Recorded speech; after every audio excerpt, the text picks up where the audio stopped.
Imamo še dva posnetka, en je krajši, to je magister Valerija Jelen-Kosi in Rudi Tavčar, ki nista se mogla udeležiti, ker imajo obveznosti, ali Rudi je tudi na dopustu. In bom najprej prosila tehnično službo, da predvaja posnetek Valerije o tem, kako gleda na mediacijo danes kot trenerka, za mediatorje.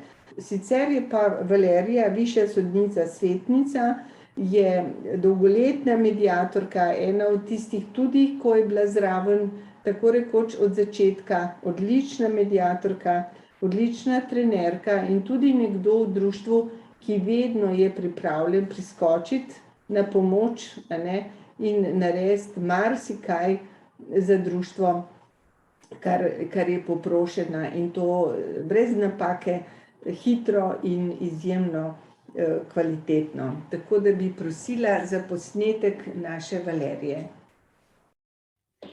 Pozdravljeni, sem Valerija Jelen-Kosi. Sem magistra pravnih znanosti, sicer pa višja sodnica na Višjem sodišču v Ljubljani.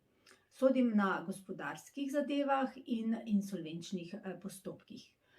Bolj pomembno za vas pa je, da sem mediatorka, in sicer že od leta 2002, pa tudi trenerka novih mediatorjev. Vprašali me boste, ali po slabih 2 desetletjih dela z mediacijami in z mediatorji še čutim žar do mediacij. Da, vedno bolj. Sploh v teh težkih, zahtevnih časih, ki jih trenutno živimo. Ko je konflikt prisoten vsepovsod.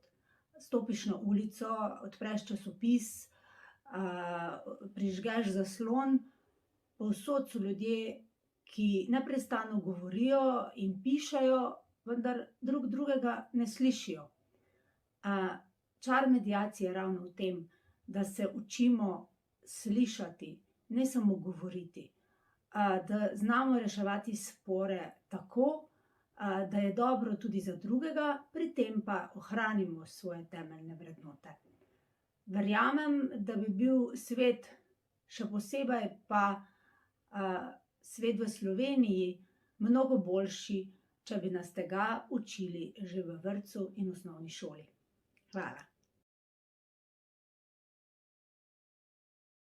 Trenerka, in dolgoletna mediatorica predstavlja naše poslanstvo, to, kar smo tudi včeraj govorili in kar bo, upam, tudi nekako zaključek našega posveta, naše poslanstvo, čemu smo mi namenjeni, zlasti in posvečeni v teh težkih časih, polnih konfliktov.